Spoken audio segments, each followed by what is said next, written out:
على رسوله الكريم أما بعد فأعوذ بالله من الشيطان الرجيم بسم الله الرحمن الرحيم ولو أننا نزلنا إليهم الملائكة وكلمهم الموتى وحشرنا عليهم كل شيء قبلا ما كانوا ليؤمنوا إلا أن يشاء الله ولكن أكثرهم يجهلون وكذلك جعلنا لكل نبي عدوا شياطين الإنس والجن يوحي بعضهم إلى بعض زخرف القول غرورا ولو شاء ربك ما فعلوه فذرهم وما يفترون ولتصغى إليه أفئدة الذين لا يؤمنون بالآخرة وليرضوه وليقترفوا ما هم مقترفون أفغير الله أبتغي حكما وهو الذي أنزل إليكم الكتاب مفصلا والذين آتيناهم الكتاب يعلمون أنه منزل من ربك بالحق فلا تكونن من الممترين وتمت كلمة ربك صدقا وعدلا لا مبدل لكلماته وهو السميع العليم وإن تطع أكثر من في الأرض يضلوك عن سبيل الله إن يتبعون إلا الظن وإن هم إلا يخرصون إن ربك هو أعلم من يضل عن سبيله وهو أعلم بالمهتدين صدق الله العظيم. سورۃ الانعام کی آیت نمبر 112 سے آیت نمبر 117 تک 6 آیات کریمہ تلاوت ہوئیں اور یہ پارہ نمبر 8 کی ابتدا ہے. ان آیات کریمہ کو جاننے اور سمجھنے کے لیے پارہ نمبر 7 کی آخری 2 آیات کریمہ کو ہمیں ذہن میں رکھنا چاہیے. پارہ نمبر 7 کے آخر میں جو 2 آیات کریمہ تھیں یعنی آیت نمبر 111 آیت نمبر 110 اور آیت نمبر 111 سورہ انعام کی، ان میں اللہ تبارک و تعالی نے مشرکین کے ایک سوال کا ذکر فرمایا.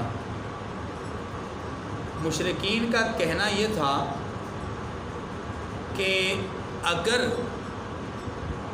ہمیں ایمان کی دعوت دینی ہے تو ہماری مرضی کا معجزہ لے آئیے، ہماری مرضی کی نشانی لے آئیے، ہم وہ نشانی دیکھیں گے، ایمان قبول کر لیں گے. اور اس بات کو کہنے کے لیے، یہ مطالبہ کرنے کے لیے وہ قسمیں کھا کر رسول کائنات صلی اللہ علیہ وسلم سے یہ بات کہا کرتے تھے کہ ہم قسم کھاتے ہیں کہ ہماری مرضی کا معجزہ اور ہماری مرضی کی جو نشانیاں آ جائے ہم دیکھ لیں، ہم ایمان قبول کر لیں گے. اس کے جواب میں اللہ تبارک و تعالی نے صرف اتنی بات کہلوائی کہ محبوب آپ ان سے کہیے کہ معجزات لانا یا معجزات ظاہر کرنا، نشانیاں لانا میرے دائرہ اختیار میں نہیں ہے. معجزہ یا نشانی یہ اللہ کی قدرت اور اس کی طاقت کا عمل ہے، میرا اپنا ذاتی اختیار نہیں. اس لیے یہ بوقت ضرورت اللہ چاہیں گے تو ظاہر فرما دیں گے، نہیں چاہیں گے تو نہیں ظاہر ہوگی. لیکن میری نبوت اور میری رسالت پر اور بہت ساری دلائل ہیں اور وہ میں دلائل تمہارے سامنے پیش کرتا رہتا ہوں. یہ بات ہمارے ذہن میں ہونی چاہیے. اب آئیے آیات کریمہ کو سمجھنے کے لیے. یہ جو 6 آیات کریمہ ہیں ان میں 3 باتیں کہی گئی ہیں. پہلی بات، وہ جو سوال تھا، وہ جو مطالبہ تھا اس کی تردید ایک اور انداز میں کی گئی۔ دوسری بات نبی مہربان کو تسلی دی گئی۔ تیسری بات قرآن مجید کو حکم اور منصف قرار دیا گیا۔ ٹھیک ہے جی، اب آیات کریمہ کا ترجمہ پڑھتے ہیں، پھر اس کے بعد جو مزید بات ہوگی ورث کریں گے۔ وَلَوْ أَنَّنَا نَزَّلْنَا إِلَيْهِمُ الْمَلَائِكَةَ، ایک فرمایا اگر ہم ان پر فرشتے بھی اتار دیتے۔ نمبر 2 وَكَلَّمَهُمُ الْمَوْتَى، اور مردے بھی ان سے گفتگو کرنے لگتے۔ نمبر 3 وَحَشَرْنَا عَلَيْهِمْ كُلَّ شَيْءٍ قُبُلًا مَا كَانُوا لِيُؤْمِنُوا، اور ہم سب چیزوں کو ان کے سامنے لا موجود بھی کر دیتے، یعنی حاضر بھی کر دیتے، لا کھڑا کر دیں ہر چیز کو، تو تب بھی فرمایا تو بھی ایمان لانے والے نہ تھے۔ الا ان یشاء اللہ، مگر جو اللہ چاہیں۔ ولکن اکثرہم یجہلون، بات یہ ہے کہ یہ اکثر نادان لوگ ہیں۔ یہ پہلی بات۔ اب اس کو تھوڑا سا ہم سمجھنے کی کوشش کریں۔ مشرکین نے ایک موقع پر یہ کہا کہ اے محمد، آپ کہتے ہیں کہ مرنے کے بعد دوبارہ زندہ ہوں گے، تو سورہ دخان میں اس کا ذکر ہے کہ مشرکین نے کہا کہ اچھا چلیں ایسا کر لیجئے، آپ ہمارے آباء و اجداد میں سے کچھ لوگوں کو زندہ کر کے ہمارے سامنے لا کھڑا کر دیجئے، ہم سے بات کریں، ہم سے مطلب ہمیں ملیں، ملاقات ہماری ہو جائے، تو ہم کہیں گے واقعی مرنے کے بعد دوبارہ زندہ ہے، کرنا درست ہے۔ فَأْتُوا بِآبَائِنَا إِن كُنتُمْ صَادِقِينَ، اگر تمہارا دعویٰ سچا ہے تو پھر ہمارے آباء و اجداد کو لا کھڑا کر دیجیے۔ قرآن مجید نے اس کی بھی تردید کی ہے۔ نمبر 2 یہ کہا کرتے تھے لولا انزل الیہ ملک، اس کے پاس فرشتے کیوں نہیں آتے، یعنی اس نبی کے پاس فرشتے کیوں نہیں آتے جو آ کر کے نبی کے حوالے سے ہمیں بتلائیں کہ بھئی یہ نبی ہیں، ان کی بات مان لو۔ اس کا تذکرہ اسی سورہ مبارکہ سورہ انعام کی ابتدا میں گزر چکا۔ اللہ نے اس کا بھی جواب دیا کہ اگر ہم فرشتے بھی اتار دیں تو تم پھر بھی ایمان نہیں لاؤ گے، ہم مردوں سے تمہاری بات بھی کروا دیں تو ایمان نہیں لاؤ گے، اور یہ تو تمہارے مردے ہیں نا، ہم دوسری چیزوں کو جو گل سڑ گئیں، ختم ہو گئیں، تباہ ہو گئیں، برباد ہو گئیں، جن کا نام و نشان تک مٹ گیا، ہم انہیں بھی ان کی اصل حالت میں لا کھڑا کر دیں تو تب بھی تم ایمان لانے والے اصل میں ہی سمجھیے۔ قرآن پاک نے یہ تردید کیوں کی ہے؟ اس لیے کہ قرآن پاک یہ کہتا ہے کہ یہ جو مشرکین کا دعویٰ تھا نا کہ ہماری مرضی کی نشانی آ جائے تو ہم ایمان لائیں گے، اصل میں یہ دعویٰ ایمان قبول کرنے کے لیے نہیں تھا، یہ سیاسی چال تھی۔ اب وہ سیاسی چال کیا ہے اس کو سمجھیے۔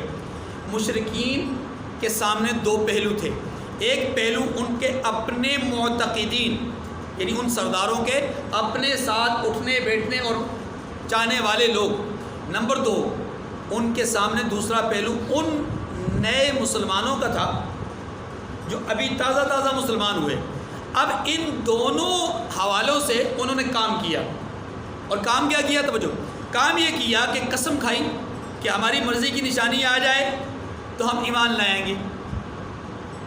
اس دعوے کا مطلب کیا تھا؟ اس دعوے کا مطلب سیاسی طور پہ یہ تھا کہ ہمارے جو معتقدین ہیں وہ ہمارے ساتھ اور مضبوط ہو جائیں، کہ دیکھیں جناب کتنی مضبوط بات کی ہے نبی تو دے آئیں معجزہ۔ مثلا یہ کہتے ہیں کہ آسمان میں سیڑھی لگا دیں، تو لگائیں سیڑھی۔ یہ ہمارا جو پورا مکہ مکرمہ ہے، ہماری یہ جو بستی ہے، یہ بالکل سنگلاخ وادیاں ہیں، پتھر ہی پتھر ہیں، ریت ہی ریت ہے، ان کو سبز و شاداب بنا دے۔ اگر نبی ہے تو نبی ہے تو پہاڑوں کو سونا بنا دے۔ بات سمجھ رہے ہیں؟ اب یہ بات وہ بھی جانتے تھے کہ ایسا ہوگا نہیں، ایسا ہوگا نہیں، لیکن یہ مطالبہ کرنے کا فائدہ کیا ہوگا؟ مطالبہ کرنے کا فائدہ یہ ہوگا کہ ہمارے جو معتقدین ہیں ان کا اعتقاد اور ان کا ہم پر بھروسہ مزید مضبوط ہو جائے گا کہ واقعی یہ جو سردار بات کر رہے ہیں نا، یہ درست بات کر رہے ہیں، اگر وہ سچے ہوتے تو نشانی لے آتے۔ دوسرا وار اسی سوال کے ضمن میں سیاسی طور پر نئے مسلمانوں پر تھا کہ نئے جو مسلمان ہیں جب وہ اس طرح کا سوال سنیں گے اور ان کے سامنے ہوگا کہ بھائی کوئی نشانی آئی نہیں، تو وہ اپنے ایمان پر ڈگمگا جائیں گے، متزلزل ہو جائیں گے، تو دوہرا فائدہ ہوگا، ہمارے معتقدین مضبوط ہو جائیں گے اور نئے مسلمان دائرہ اسلام سے منحرف ہو جائیں گے، پھر جائیں گے۔ یہ تھی ان کی سیاسی چال۔ آج کے اس دور میں بھی یاد رکھیے پوری دنیا کی باطل قوتیں یہی چال چلتی ہیں۔ باطل کے لیے کام کرنے والے جتنے اسلام کے بھیس میں آنے والے لوگ ہیں، اسلام کے لبادے میں آنے والے لوگ ہیں، وہ یہی چال چلتے ہیں۔ وہ چال کیا ہوتی ہے؟ ہوتا اسلامی لباس ہے، ہوتا اسلامی بھیس ہے، اسلامی لبادے میں آتے ہیں، لیکن وہ ایسی باتیں کر جاتے ہیں کہ جس سے سننے والوں کے اندر شکوک و شبہات پیدا ہوتے ہیں۔ کمزور دل مسلمان جو ہیں وہ لڑکھڑا جاتے ہیں۔ کیا آج کے اس دور میں بہت سارے نوجوان لبرلز کے جو دعوے ہیں ان دعووں کو قبول نہیں کر پا رہے؟ یقیناً کر رہے ہیں۔ مساجد ویران ہو گئی، جبکہ ناچ گانے اور اس طرح کے جتنے بھی شعبہ جات ہیں وہ شعبہ جات آباد ہو رہے ہیں۔ وجہ کیا ہے؟ وجہ یہ ہے کہ اسلام اور مسلمانوں کے حوالے سے ایسے شکوک و شبہات پیدا کر دیے گئے کہ لوگ شکوک و شبہات سنتے ہیں، جواب سننے کے لیے تیار نہیں ہوتے، کیونکہ ان کے ذہن میں یہ بات بٹھا دی گئی ہے کہ یہ جو جواب دیں گے نا، یہ جواب اپنی 1.5 اینٹ کی مسجد بچانے کے لیے دیں گے۔ گویا ان کو سوال بھی سمجھا دیا گیا اور جواب سننے سے ان کو اجتناب کرنے کا بھی کہہ دیا گیا کہ جواب نہیں سننا۔ اب جب آپ سوال کا جواب نہیں سنیں گے تو نتیجہ کیا ہوگا؟ نتیجہ ظاہر ہے، نتیجہ بالکل واضح ہے کہ پھر کیا ہوگا کہ آپ راہ راست پہ نہیں آئیں گے بلکہ راہ ضلالت پہ چل پڑیں گے، اور یہی ہو رہا ہے آج۔ ٹھیک ہے جی، اس لیے مشرکین نے یہاں پر ایک سیاسی انداز اختیار کیا، سیاسی حربہ استعمال کیا کہ اپنے معتقدین مضبوط ہو جائیں اور جو نئے مسلمان ہیں ان کے اندر شکوک و شبہات پیدا کر دیں۔ قرآن پاک نے رد کیا ہے، قرآن پاک کہتا ہے کہ اگر ان کے بعد فرشتے بھی آ جاتے، ان سے مردے بھی بات کر لیتے اور ہر چیز ان کے سامنے لا کھڑی کر دی جاتی تو یہ ایمان قبول تب بھی نہ کرتے، ہاں مگر اللہ چاہے۔ اس کا مطلب یہ ہے، اس جملے کو ذرا سمجھیے گا، اس جملے کا مطلب بظاہر یہ معلوم ہوتا ہے کہ چونکہ اللہ نہیں چاہتے ان کا ایمان، اس لیے اللہ ایمان قبول کرنے کی صلاحیت یا ایمان قبول کرنے کی توفیق نہیں دے رہے۔ اس کا جواب یہ ہے کہ اس جملے کا مطلب یہ ہے ہی نہیں، اس جملے کا مطلب زجر، توبیخ اور ڈانٹ ڈپٹ ہے، اور وہ کیا ہے کہ دیکھو ہم نے راستے تمہارے سامنے دونوں رکھ دیے ہیں لیکن تم ہدایت کے راستے کو اپنانا ہی نہیں چاہتے۔ ہاں ایک ہی صورت ہے اور وہ کیا ہے؟ ڈنڈے کے زور پہ اپناؤ۔ اللہ یشاء، اللہ کا معنی کیا ہے؟ مگر یہ کہ اللہ زبردستی تمہیں منوائے، اور یہ حکمت الہی کے خلاف ہے، اس امتحان اور آزمائش کے خلاف ہے جس کی بنیاد پر یہ کائنات کے نظام کو چلایا گیا۔ دیکھیے جی، اس کے بعد دوسری آیت فرمایا وَكَذَلِكَ جَعَلْنَا لِكُلِّ نَبِيٍّ عَدُوًّا شَيَاطِينَ الْإِنسِ وَالْجِنِّ يُوحِي بَعْضُهُمْ إِلَى بَعْضٍ زُخْرُفَ الْقَوْلِ غُرُورًا وَلَوْ شَاءَ رَبُّكَ مَا فَعَلُوهُ فَذَرْهُمْ وَمَا يَفْتَرُونَ۔ یہ دوسری بات کی طرف اشارہ ہے، فرمایا اور اسی طرح ہم نے شیطان انسانوں اور جنوں کو ہر پیغمبر کا دشمن بنا دیا تھا، یعنی شیطان انسانوں کو اور شیطان جنات کو، انسانوں میں سے بھی شیطان اور جنات میں سے بھی شیاطین، ان کو انبیاء کا دشمن بنا دیا۔ یہ تسلی میں نے کہا حضور علیہ السلام کے لیے۔ وہ شیاطین کیا کرتے تھے؟ شیاطین الجن اور شیاطین الانس کیا کرتے تھے؟ فرمایا کہ وہ دھوکہ دینے کے لیے ایک دوسرے کے دل میں ملمہ کی باتیں ڈالتے رہتے ہیں، یعنی بناوٹی باتیں، میں بھی اس کی وضاحت کرتا ہوں، اور غرورا اور دھوکہ دہی کی باتیں ڈالتے تھے۔ وَلَوْ شَاءَ رَبُّكَ مَا فَعَلُوهُ فَذَرْهُمْ وَمَا يَفْتَرُونَ، اور اگر آپ کا پروردگار چاہتا تو وہ ایسا نہ کرتے، تو ان کو اور جو کچھ یہ افتراء کرتے ہیں اسے چھوڑ دیجئے۔ آپ ان کو بھی اور ان کے جھوٹ کو بھی چھوڑ دی. توجہ, اس آیت کریمہ میں تسلی دی گئی حضور علیہ السلام کو کہ محبوب آپ کے راستے میں رکاوٹیں ڈال رہے ہیں, آپ پریشان نہ ہو. آپ سے پہلے بھی جو انبیاء آئے ان کے ساتھ ایسا ہی معاملہ کیا گیا, لیکن انہوں نے اپنی منزل نہیں چھوڑی, آپ بھی اپنی منزل نہ چھوڑیں. اس سے جہاں حضور کو تسلی ہے وہیں پر اہل ایمان کو بھی تسلی ہے کہ یہ جو مشرکین آپ کے حوالے سے یہ جو ایک چال چل رہے ہیں سیاسی, اس چال کو سمجھنے کی کوشش کیجئے. اور یہ ان کی چال ہے. کیوں؟ اس لیے کہ شیاطین الجن اور شیاطین الانس ان کا کام یہ ہے کہ یہ دو قسم کی حرکتیں کرتے ہیں. ایک ملمہ سازی کرتے ہیں, دوسرا دھوکہ دہی کرتے ہیں. ملمہ سازی کس کو کہتے ہیں؟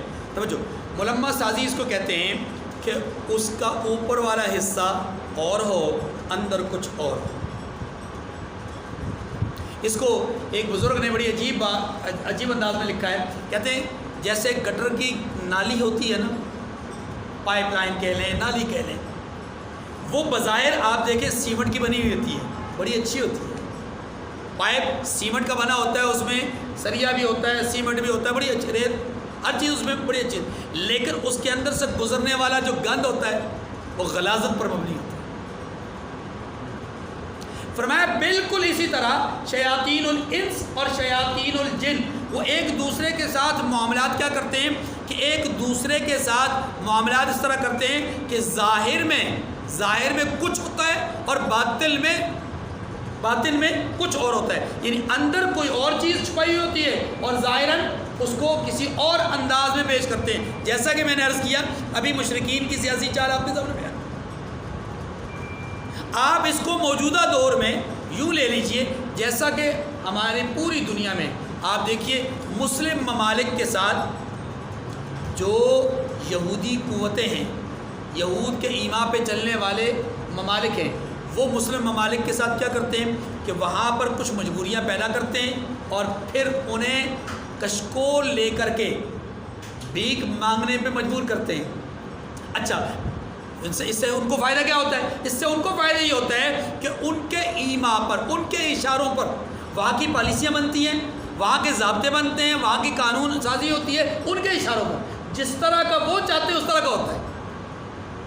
کیا آپ نہیں سمجھتے کہ یہ جو یہاں پر آپ کے ملک کے اندر ایک ٹولہ اٹھتا ہے چند دن پہلے یا چند سال پہلے, وہ 4-8 افراد پر مشتمل ہوتا ہے, اگلے سال وہ سینکڑوں پر چلا جاتا ہے, اس سے اگلے سال وہ ہزاروں پہ چلا جاتا ہے, اس سے اگلے سال وہ لاکھوں پہ چلا جاتا ہے. ہر شہر میں یہ کام کرتے ہیں. کیا کرتے ہیں کہ وہ بے حیائی, فحاشی اور عریانی کو پھیلا رہے ہوتے ہیں. کیا آپ کے ملک کی حکومت کے پاس, گورنمنٹ کے پاس اتنی پاور نہیں ہے کہ وہ 2-4 یا 2 لاکھ 4 لاکھ لوگوں کو بڑی آسانی سے مٹھی میں بند کر کے جو ہے وہ خاموش کروا دیں؟ کیا آپ کے ملک کی حکومت کے پاس, افواج پاکستان کے پاس اتنی قوت نہیں ہے کہ وہ ان کے منہ بند کر دیں, ان کی زبانیں بند کر دیں, ان کے ترانوں کو اور ان کے نعروں کو بند کر دیں؟ ہے, سب کچھ ہے, لیکن ہم ایسا کر نہیں پاتے. وجہ کیا ہے؟ ہم نے کشکول جو بھرا ہوتا ہے, ہم نے بھیک جو مانگی ہوتی ہے, ہم نے اپنے لیے, دیکھیں ہم جس پرستی کے لیے غیر مسلم ممالک میں قانون سازی ہوئی اور اس کو جائز قرار دیا گیا, آپ کے ملک میں بھی اس پر بحث ہو رہی ہے. اسمبلی کے ذریعے سے اس کو پاس کرنے کی کوشش کی جا رہی ہے. آپ کے ملک کی اسمبلی میں قادیانیت کے مسئلے کو پھر سے ایک دفعہ چھیڑنے کی کوشش کی جا رہی ہے. آئے روز کسی نہ کسی بہانے سے اس معاملے کو پھر سے چھیڑنے کی کوشش کی جا رہی ہے. یہ کیا ہے؟ یہ اصل میں ہم مجبور ہیں. مجبور کس بات پہ؟ وہ جو کشکول, اچھائی, وہ جو نالی سیمنٹ سے بنی ہوئی, یعنی وہ جو پائپ سیمنٹ سے بنا ہوا ہم دیکھ رہے ہیں, اس کے اندر جو غلاظت ہے وہ یہ ہے. اس غلاظت کو ہم نہیں سمجھ سکے, اس گندگی کو نہیں سمجھ سکے. یہ گندگی کیا ہے؟ ہماری روح اور ہمارے وجفا کرنے کے لیے جو گند پھیلایا جا رہا ہے, اس گند سے ہم ناآشنا ہیں. دوسری بات فرمایا دھوکہ دیتے ہیں. کیا کرتے ہیں؟ دھوکہ دیتے ہیں. آپ دیکھیے بہت ساری چیزیں ایسی ہیں کہ جن کے ذریعے سے ہم دھوکہ کھاتے ہیں. میں ابتدا کرتا ہوں مذہبی انداز میں. پیری مریدی آج کل دھوکہ ہے. تعلیم کے نام پہ ادارے دھوکہ ہے. بہت واضح سی بات ہے. آج کل کے دور میں سیاسی پارٹیاں دھوکہ ہیں. آپ دیکھیے کہ اس سے تھوڑا سا دوسری طرف چلے جائیے، کاروباری معاملات میں آپ کو بہت ساری اسکیمیں ہیں، یہ فلاں لاٹری ہے، یہ فلاں چیز ہے، یہ فلاں چیز، یہ سب کچھ کیا ہے؟ دھوکہ ہے. اور سب سے بڑا دھوکہ ہمارے بچے کے دل و دماغ میں ڈال دیا گیا سود کے ذریعے سے. شیطان انسانوں کی روپ میں ہو یا جنات کی روپ میں، یہ ایک دوسرے کو اس چیز کی طرف مائل کرتے ہیں اور ان کی وساطت سے معاشرے کے اوپر اس جال کو پھیلاتے ہیں. آج آپ کے سامنے کیا آن لائن ایسے بزنس اور کاروبار نہیں ہیں کہ جن کے اندر آپ لگاتے کچھ نہیں ہیں، لیکن آپ کو آتا جاتا ہے. کیسے کہ جناب آپ 50 ممبر بنائیں، آپ 25 ممبر بنائیں، آپ 100 ممبر بنائیں، آپ کو اتنا ملے گا. کیا ہے؟ اس کی وساطت سے آپ 50 لوگوں کے سامنے جھوٹ، فراڈ، دھوکہ بازی کرتے ہیں اور ان کو غلط گائیڈ کرتے ہیں، اور اس کے نتیجے میں وہ 50 لوگ آپ کے کہنے پر اس کمپنی کا حصہ بنتے ہیں. ان 50 کی وساطت سے 50 اور 2500 اور جو ہے وہ گمراہ ہوتے ہیں. ان 2500 کے مقابلے میں مزید جو ہے وہ یعنی گمراہی پھیلتی جا رہی ہے اور اس گمراہی کی کوئی انتہا نہیں. یہی بات کہی گئی ہے کہ یوحی بعضهم الی بعض زخرف القول. زخرف کہتے ہیں ایسی چیز کو جس کا باطن کچھ ہو ظاہر کچھ ہو. باطن یہ کہ یہ سود ہے، جھوٹ ہے، دھوکہ ہے، فراڈ ہے اور سب سے بڑھ کر حرام کاروبار ہے. لیکن ظاہر میں کیا کیا گیا؟ آپ کو بتایا گیا دنیاوی معاشی طور پہ ترقی کا ضامن ہے. وَلَوْ شَاءَ رَبُّكَ مَا فَعَلُوهُ فَذَرْهُمْ وَمَا يَفْتَرُونَ. فرمایا گیا کہ اگر آپ کا رب چاہتا تو وہ ایسا نہ کرتے. اس جملے کا مطلب بھی سمجھے. اس جملے کا مطلب بظاہر یہ معلوم ہوتا ہے کہ چونکہ رب چاہ رہا ہے کہ وہ ایسا کریں تو ان کا کیا قصور ہے؟ اس کا جواب یہ ہے کہ نہیں بھائی، اس جملے کا مطلب بھی وہی ہے کہ اگر رب زبردستی والا معاملہ کرنا چاہے تو رب کے سامنے تو کسی کی مجال نہیں کہ کوئی غلط کام کر سکے، لیکن رب زبردستی کرتے نہیں. رب زبردستی. اچھا جی، اگلی آیت وَلِتَصْغَىٰ إِلَيْهِ أَفْئِدَةُ الَّذِينَ لَا يُؤْمِنُونَ بِالْآخِرَةِ وَلِيَرْضَوْهُ وَلِيَقْتَرِفُوا مَا هُمْ مُقْتَرِفُونَ. اس آیت کا تعلق بھی اسی پچھلے اپنا آیت کے ساتھ ہے. فرمایا وہ ایسے کام اس لیے بھی کرتے تھے کہ جو لوگ آخرت پر ایمان نہیں رکھتے ان کے دل ان کی باتوں پر مائل ہوں اور وہ انہیں پسند کریں اور جو کام وہ کرتے تھے وہی کرنے لگیں. یعنی جس شرک پر، جس کفر پر، جس غلاظت پر وہ پہلے تھے اسی پر دوبارہ لوٹ جائیں. اب تیسری بات، اور وہ کیا ہے کہ قرآن مجید کو اپنا حکم اور اپنا منصف بنا لو. پہلے آیت کریمہ کا ترجمہ پڑھتے ہیں اور پھر جو بات سمجھنے والی ہوگی اس کو عرض کریں. افغیر اللہ ابتغی حکما وهو الذی انزل الیکم الکتاب مفصلا. فرما دیجئے کیا میں اللہ کے سوا اور منصف تلاش کروں حالانکہ اس نے تمہاری طرف واضح کتاب بھیجی ہے. والذین آتیناہم الکتاب یعلمون انہ منزل من ربک بالحق فلا تکونن من الممترین. اور جن لوگوں کو ہم نے کتاب یعنی تورات دی ہے وہ جانتے ہیں کہ وہ یعنی قرآن مجید آپ کے پروردگار کی طرف سے برحق نازل ہوئی ہے، تو آپ ہرگز شک کرنے والوں میں سے نہ ہونا. اگلی بات وَتَمَّتْ كَلِمَةُ رَبِّكَ صِدْقًا وَعَدْلًا. اور آپ کے پروردگار کی باتیں سچائی اور انصاف میں پوری ہیں. لا مبدل لکلماتی، اس کی باتوں کو کوئی بدلنے والا نہیں. وَهُوَ السَّمِيعُ الْعَلِيمُ، اور وہ سنتا جانتا ہے. یہ دو آیات کریمہ کا ہم نے ترجمہ پڑھا. اب اس کا پس منظر سمجھیے اور پھر آیت کریمہ کو سمجھنے کی کوشش کیجیے. ان دو آیات کریمہ کا ایسا ہی پس منظر ہے جیسا کہ پچھلی آیات کریمہ کا پس منظر آپ کے سامنے ذکر کیا، مشرکین کے اعتراضات اور ان کا جواب. یہاں پر بھی ان دو آیات کریمہ کے حوالے سے ایک پس منظر ہے، اور وہ کیا ہے؟ مشرکین مکہ رحمت دو عالم صلی اللہ علیہ وسلم کے پاس آئے اور آ کر کے کہنے لگے اے محمد آپ نبوت کا دعویٰ کرتے ہیں، آپ کہتے ہیں کہ میرے پاس وحی آتی ہے، میرے پاس فرشتہ آتا ہے، ہم آپ کی نبوت کو، آپ کی رسالت کو تسلیم کر لیں گے، لیکن اس کے لیے ہماری ایک شرط ہے۔ ہر دفعہ آ کر کے کہتے تھے ایک شرط ہے۔ پچھلے آیات کریمہ کے پس منظر میں بھی یہ بات آئی، ہماری ایک شرط ہے مردوں کو، ہمارے آبا و اجداد کو ہمارے سامنے زندہ کر دیں، ہماری مرضی کا کوئی معجزہ دکھا دیں، ہماری مرضی کی کوئی نشانی دکھا دیں۔ اس آیت کریمہ کے پس منظر میں بھی انہوں نے کہا کہ ہماری ایک شرط ہے، اور وہ شرط کیا ہے کہ مکہ مکرمہ میں بہت ہی سمجھدار، بہت ہی دانا، بہت ہی منصف مزاج آدمی ہیں، اور ان کا نام ہے ولید ابن مغیرہ۔ ولید ابن، یہ سیف من سیوف اللہ، حضرت خالد ابن ولید، خالد رضی اللہ تعالیٰ عنہ کے والد تھے، ولید ابن مغیرہ، خالد بن ولید بن مغیرہ۔ تو ولید ابن مغیرہ جو مسلمان نہیں، اس کے بارے میں رحمت دو عالم صلی اللہ علیہ وسلم سے مشرکین نے آ کر کے کہا کہ اگر ولید ابن مغیرہ یہ فیصلہ کر دے کہ آپ سچے نبی ہیں، ہم آپ کی نبوت مان لیں گے۔ اور یہ شخص یعنی ولید ابن مغیرہ یہ رسول کائنات صلی اللہ علیہ وسلم کا سخت جان دشمن تھا، لیکن ان کے جو پنچ ہوتے تھے، یا ان کا جو پنچایت ہوتی تھی، یا ان کا جو اپنا معاملہ جو ان کا ہوتا تھا، اس میں قوم میں جو فیصلہ کرنے والا فرد ہوتا تھا وہ ولید ابن مغیرہ ہوتا تھا، یا اس کے بعد پھر عمر ابن حشام جس کو ابو جہل کہتے ہیں۔ تو ولید ابن مغیرہ کے بارے میں انہوں نے کہا کہ اگر ولید ابن مغیرہ کہہ دے کہ آپ اللہ کے نبی ہیں، ہم مان لیں گے۔ نمبر 2، طائف کا مسعود ثقفی کہہ دے کہ آپ نبی ہیں تو مان لیں گے۔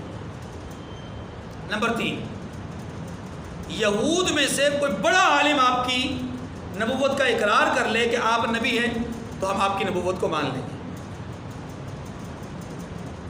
اب یہ جو بات انہوں نے رکھی، یہ بات بذات خود نہ ماننے کا ایک عذر تھا۔ ظاہر ہے ولید ابن مغیرہ نے کبھی تصدیق نہیں کرنی تھی، مسعود ثقفی بھی آپ کا مخالف تھا، وہ اس نے بھی کبھی اقرار نہیں کرنا تھا، اور یہود تو ویسے ہی الذین آتیناہم الکتاب یعرفونہ کما یعرفون ابناءہم، وہ حضور کو جانتے تھے، پہچانتے تھے علامات کے اعتبار سے، وصائف و اوصاف کے اعتبار سے، لیکن حسدا من عند انفسہم، آپ کا انکار کرتے تھے حسد کی وجہ سے۔ اب ایک طرف ان کا کہا گیا جو جانی دشمن ہیں، دوسری طرف ان کا کہا گیا کہ جو حسد کی بنیاد پہ آپ کے مخالف ہیں۔ تو حاسد بھی کبھی حق میں فیصلہ نہیں دے گا، جانی دشمن بھی کبھی حق میں فیصلہ لا محالہ۔ اس کا مطلب یہ ہوا کہ کہنا یہ چاہتے ہو کہ اگر ان کی بات کو، ان کو حکم بنا لیا جائے تو تم سچے ہو جاؤ گے، محمد کریم صلی اللہ علیہ وسلم نعوذ باللہ جھوٹے ہو جائیں گے۔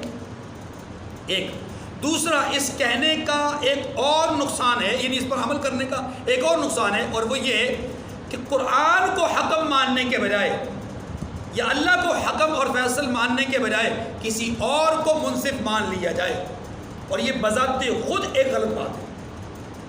اس لیے ان آیات کریمہ میں، ان 2 آیات کریمہ میں کیا سمجھایا گیا کہ محبوب آپ ان سے کہیے کہ کیا میں اللہ کو چھوڑ کر غیر کو منصف مان لوں؟ ان حالات میں یہ آیات کریمہ نازل ہو رہی ہیں کہ لوگ آپ سے آ کر کے یہ کہہ رہے ہیں کہ آپ اس دنیا کے ولید، دنیا کے مسعود ثقفی، دنیا کے کسی یہودی عالم کو اپنا منصف بنا لیں کہ وہ فیصلہ کرے کہ آپ سچے ہیں یا ہم سچے ہیں۔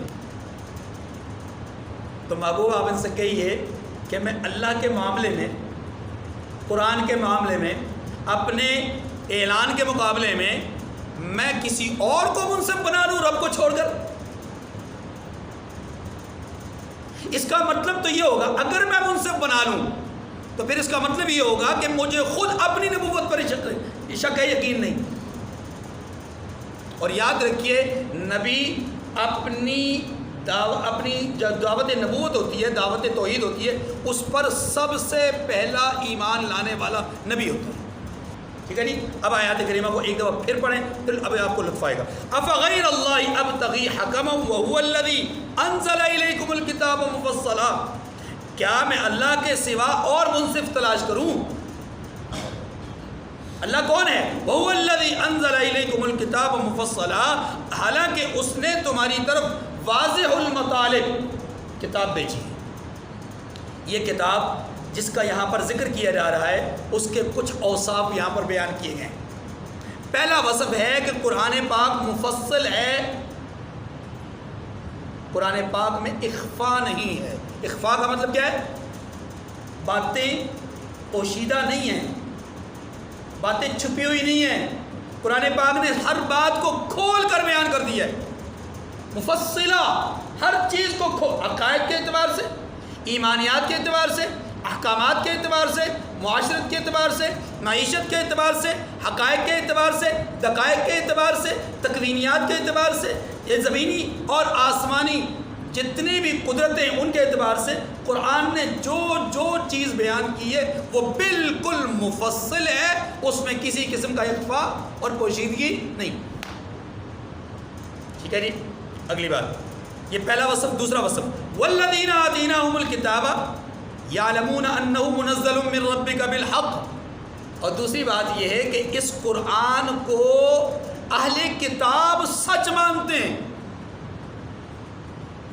سوال پیدا ہوگا کہ اہل کتاب اگر سچ مانتے ہیں تو پھر انہوں نے تو یہی کہا تھا کہ اہل کتاب سے فیصلہ کروا دیں۔ اس کا جواب یہ ہے کہ جن اہل کتاب سے وہ فیصلہ کروانا چاہتے ہیں وہ اہل کتاب حقیقت میں اہل کتاب رہے ہی نہیں، وہ تو مشرک بن گئے، اس لیے کہ انہوں نے قرآن مجید کی حقانیت اور رسول کائنات صلی اللہ علیہ وسلم کی حقانیت کا انکار کر دیا تھا۔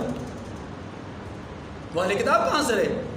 اہل کتاب تو وہ لوگ ہیں کہ جنہوں نے کتاب میں موجود علامات اور نشانیوں کو محمد کریم صلی اللہ علیہ وسلم میں دیکھا، ایمان قبول کر لیا۔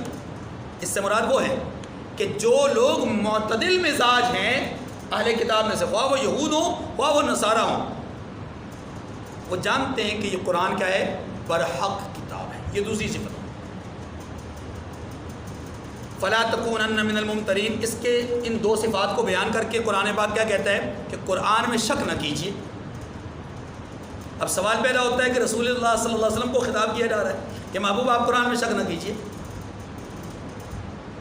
تو کیا حضور کو قرآن میں شک تھا؟ جواب یہ ہے کہ دیکھیں، بعض اوقات مخاطب جس کو بنایا جاتا ہے کہا اس کو نہیں جاتا، جس کو مخاطب بنایا جاتا ہے اس کو کہا نہیں جاتا، اس کو مخاطب بنا کر کے سنایا، کہا اور کسی اور کو جاتا ہے۔ یہاں حضور علیہ السلام کی وساطت سے صحابہ کرام اور امت محمدیہ کو سمجھایا جا رہا ہے کہ مشرکین کی باتوں میں آنے کی ضرورت نہیں، ان کی باتوں کو سن کر کے شک و تردد میں پڑھنے کی ضرورت نہیں ہے۔ فلا تکونن من الممترین، یہ قرآن برحق ہے، اس میں شک نہ کیجیے گا۔ اگلی بات، تیسری صفت قرآن پاک کے حوالے سے، وَتَمَّتْ كَلِمَةُ رَبِّكَ صِدْقًا وَعَدْلًا، اور آپ کے پروردگار کی باتیں سچائی اور انصاف میں پوری ہیں۔ یہ گویا کہ قرآن مجید کی تمامیت کو بیان کیا گیا ہے کہ قرآن مجید سچائی کے اعتبار سے بھی پورا ہے اور انصاف کے اعتبار سے بھی پورا ہے۔ اب دو باتیں کہی گئی، ایک سچائی اور دوسرا انصاف، تو کیا سچائی اور انصاف میں فرق ہے؟ تو جواب اس کا یہ ہے کہ دیکھیے، قرآن پاک کی آیات دو طرح کی ہیں، قرآن پاک کی آیات دو طرح کی ہیں۔ نمبر ایک، وہ آیات کہ جن میں ماضی کے واقعات، مثالیں، حالات اور معاملات کو بیان کیا گیا۔ نمبر دو، وہ آیات کہ جن میں احکامات کو بیان کیا گیا۔ ایک قسم کی وہ آیات ہیں جن میں ماضی کو بیان کیا گیا یا مستقبل کے حالات یعنی قیامت وغیرہ کے حالات کو بیان کیا گیا، ایک تو وہ ہے۔ دوسری وہ ہیں کہ جن میں بتایا گیا کہ شراب مت پیو، جوا مت کھیلو، سود مت کھاؤ، زنا کے قریب مت جاؤ، کسی کو قتل نہ کرو، ماں باپ کا احسان جو حسن سلوک کا معاملہ کرو، ماں باپ کے ساتھ رائے خدا میں خرچ کرو، نماز قائم کرو، زکوٰۃ ادا کرو، یعنی احکامات ہیں۔ ایک آیات وہ ہیں جن میں احکامات، ایک آیات وہ ہیں جن میں حالات، واقعات یا آنے والے وقتوں کی خبر، تو دو قسم کی آیات ہو گئی۔ اب سمجھیے، قرآن یہ کہتا ہے کہ قرآن نے جو حالات اور واقعات بیان کیے یا جو آنے والے زمانے کے اعتبار سے خبر دی وہ بالکل سچی ہے۔ وہ بالکل کیا ہے؟ ان کے اندر کسی قسم کا کذب اور کسی قسم کا جھوٹ نہیں ہے۔ جو واقعہ آدم علیہ السلام اور ان کے بیٹوں کا، نوح علیہ السلام اور ان کی قوم کا، ادریس علیہ السلام اور ان کی قوم کا، اسی طریقے سے بعد میں آنے والے انبیاء کی اور ان کے اقوام کا اور ان کی قوموں کا تذکرہ کیا گیا، اور ان کو دیے جانے والے معجزات کا ذکر کیا گیا، امتوں کے اوپر بھیجے جانے والے عذاب کا ذکر کیا گیا، یا آنے والے وقتوں میں قبر کے حوالے سے، آخرت کے حوالے سے، جنت اور دوزخ کے حوالے سے، شیطان کے حوالے سے جو بات کہی گئی، یہ تمام باتیں سچائی پر مبنی ہیں۔ ان میں سے کوئی ایک بات بھی نہیں ہے کہ جس کو کوئی آدمی جھوٹا ثابت کر سکے۔ جھوٹا کہہ نہیں، جھوٹا کہنا اور ہے، کہنے کو تو لوگوں نے خدا کو بھی کہا کہ نعوذ باللہ اللہ ہے ہی نہیں، لیکن ثابت کرنا اور چیز ہے۔ تو اللہ کی اس کتاب میں ان باتوں کو جھوٹا ثابت کوئی نہیں کر سکتا، اس لیے قرآن نے کہا ہے کہ یہ قرآن تمامیت کے لحاظ سے سچائی پر مبنی ہے۔ نمبر 2، انصاف پر مبنی ہے۔ کیا مطلب؟ انصاف کا مطلب یہ ہے کہ جو احکامات دیے گئے ہیں، ان احکامات کے اندر کسی قسم کا ظلم نہیں ہے، کسی قسم کی تعدی نہیں ہے، کسی قسم کا عدوان نہیں ہے۔ اس کو ایک اور آیت کریمہ ساتھ جوڑ لیں تو بات بہت آسانی سے سمجھ میں آ جائے گی۔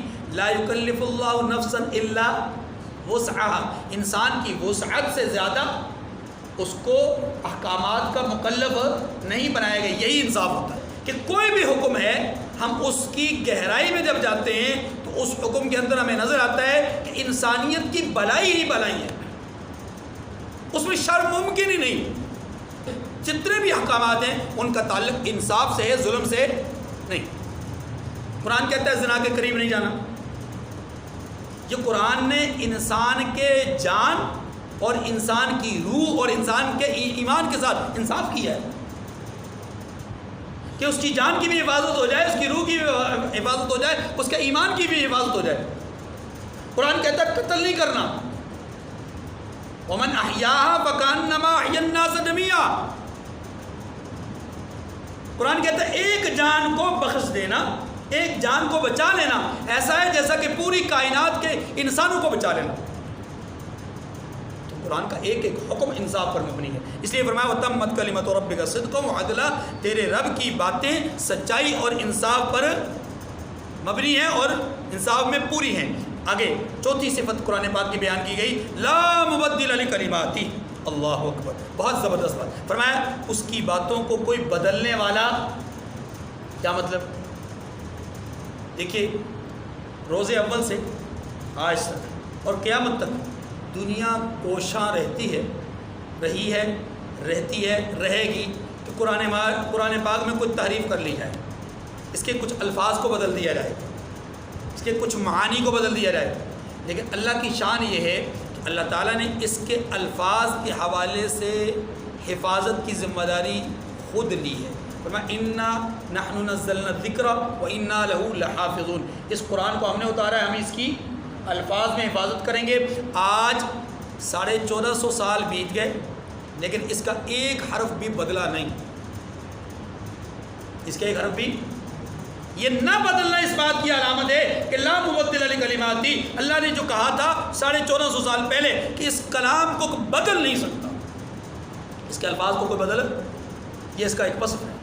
اس کے علاوہ جتنی آسمانی کتابیں ہیں سب میں تحریف ہوئی ہے، کیونکہ ان کی ذمہ داری اللہ نے نہیں دی، ان کی ذمہ داری انسانوں کے ذمہ سونپی تھی، اس کی ذمہ داری اللہ نے انسانوں کو نہیں سونپی بلکہ خود اپنے ذمہ لی۔ دوسری بات، اس کے معانی میں تحریف نہیں رہ سکتی، ہو نہیں، تحریف رہ نہیں سکتی۔ کیا مطلب؟ مطلب یہ کہ اس کے معنی کو کوئی آدمی اگر غلط بیان کرتا ہے ایسا نہیں کہ اس کا غلط معنی بیان کیا ہوا وہ ساری دنیا قبول کر لے اور کوئی آدمی اس کا انکار کرنے والا نہ ہو. نہیں، جس آدمی نے بھی آج تک قرآن پاک کے کسی آیت کا غلط مطلب بیان کیا ہے، غلط معنی بیان کیا ہے، یاد رکھیے اس کی تردید کرنے والے سینکڑوں ہزاروں علماء موجود تھے اور انہوں نے تردید کی ہے، دلائل کے ساتھ تردید کی ہے اور ثابت کیا ہے کہ اس آدمی نے غلط بیان کیا ہے. ٹھیک ہے جی. اب وَهُوَ السَّمِيعُ الْعَلِيمُ، اور وہ سنتا جانتا ہے.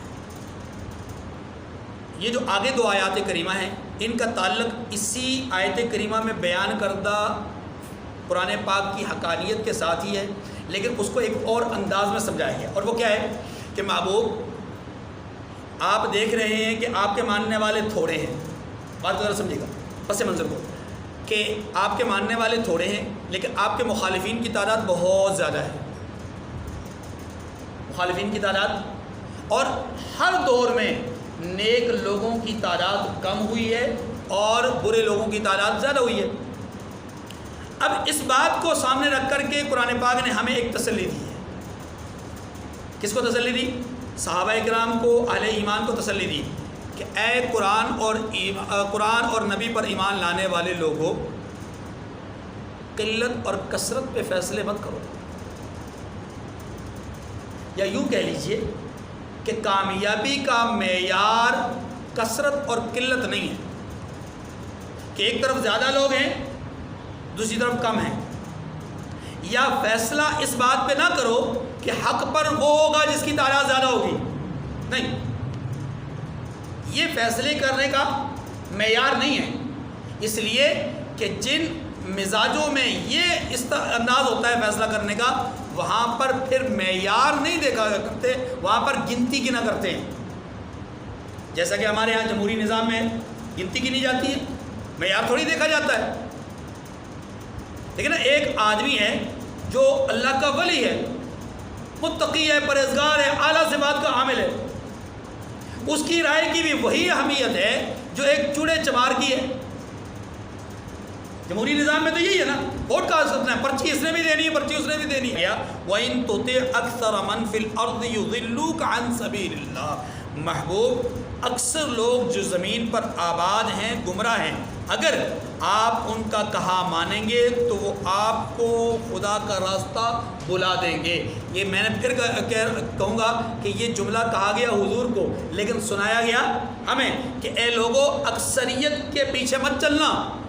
اکثریت کے پیچھے، ہاں یہ بات ذہن میں رکھیے گا، ضروری نہیں کہ ہر دور میں اکثریت غلط ہو یا ہر معاملے میں اکثریت غلط ہوگی، ایسا ضروری نہیں ہے. لیکن یہاں جو بات بیان کی گئی ان حالات کو مد نظر رکھ کر کے، اس وقت مسلمانوں کی تعداد تھوڑی ہے، مشرکین کی تعداد زیادہ ہے، تو آپ اکثریت اور اقلیت کو سامنے مت رکھیے گا. إِن يَتَّبِعُونَ إِلَّا الظَّنَّ وَإِنْ هُمْ إِلَّا يَخْرُصُونَ. یہ جو اکثریت ہے نا، یہ محض خیال کے پیچھے چلتے ہیں اور نرے اٹکل کے تیر چلاتے ہیں. دیکھیے خیالات جو ہوتے ہیں، ظن جس کو کہتے ہیں، گمان، یہ دو طرح کے ہوتے ہیں.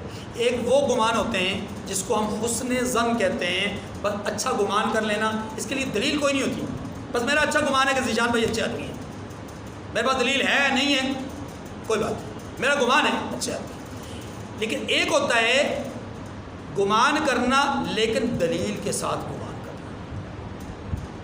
یہ جو احکامات شرعیہ فقہائے کرام بیان کرتے ہیں، ان میں جتنے مسائل میں وہ فیصلے ہمیں سناتے ہیں قرآن و حدیث کی روشنی میں، یاد رکھیے یہ دلائل کی بنیاد پہ ہوتے ہیں. اس میں جو اجتہاد ہوتا ہے وہ دلائل کی بنیاد پہ ہوتا ہے، اپنے خیالات کی بنیاد پہ نہیں ہوتا کہ جی میری رائے یہ ہے، بس میرا خیال یہ ہے. نہیں، صرف میرا خیال نہیں ہوتا، میرے خیال کے پیچھے دلیل ہے تو قابل قبول، اگر نہیں تو آپ کے خیال کو اٹھا کر کے ہم دیوار پہ پٹک دیں.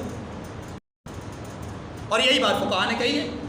اگر ہماری کوئی بات قرآن اور حدیث کے واضح کسی دلیل کے مقابلے میں آئے تو ہماری بات کو اٹھا کر دیوار پہ پھینک دو. تو اس لیے گمان کی دو قسمیں ہوتی ہیں. نمبر ایک خیالات دلیل کے بغیر، ان کی کوئی وقعت اور کوئی حیثیت نہیں ہوتی. نمبر دو وہ خیال جس کے پیچھے دلیل ہوتی ہے، اس کو باسند کہا جاتا ہے اور اس کو بالدلیل کہا جاتا ہے، لہٰذا وہ اس کی وقعت بھی ہوتی ہے، حیثیت بھی ہوتی ہے. اب یہاں یہ کہا جا رہا ہے کہ آپ ان کی اکثریت کے پیچھے نہ چلیں، کیونکہ ان کی اکثریت صرف اٹکل کے پیچھے چل رہی ہے اور اٹکل کے ہی تیر چلا رہے ہیں. اور وہ اٹکل کے تیر کیا ہے کہ جی ہم نہیں مانتے کیونکہ انہوں نے آسمانوں میں سیڑھی نہیں بنائی، ہم نہیں مانتے کیونکہ مکہ کو انہوں نے سرسبز و شراب نہیں منایا، ہم نہیں مانتے اس لیے کہ ان کے پاس سونا اور ہیرے اور جواہرات نہیں ہیں، ہم نہیں مانتے اس لیے کہ یہ تو تنگ دست ہیں، ہم نہیں مانتے اس لیے کہ ان کا چولہا نہیں جلتا، ہم نہیں مانتے اس لیے کہ ان کے ساتھ اٹھنے بیٹھنے والے لوگ غریب غربا ہیں، ہم ان کو نہیں مانتے. اب یہ اٹکل پچو ہیں، یہ اٹکل کے تیر ہیں جو دلائل ہیں. دلائل کی روشنی میں اگر دیکھا جائے تو پھر یہ نبی ہے. پھر یہ کیا ہے؟ فرمایا ان ربک هو اعلم من یضل عن سبیلہ. فیصلہ سنا دیا اللہ نے. فرمایا کہ ان لوگوں کو آپ کا پروردگار خوب جانتا ہے. آپ کا رب خوب جانتا ہے کیا؟ کہ جو اس کے راستے سے بھٹکے ہوئے ہیں، اور بریکٹ میں لے لیں جو ہدایت پر ہیں، یعنی یہ راستے سے بھٹکے ہوئے اللہ ان کو خوب جانتا ہے. وَهُوَ أَعْلَمُ بِالْمُهْتَدِينَ، اور ان سے بھی خوب واقف ہے جو راستے پر چل رہے ہیں. اللہ تعالیٰ توفیق عمل نصیب فرمائے، سمجھنے کی توفیق نصیب فرمائے. وآخر دعوانا ان الحمد للہ.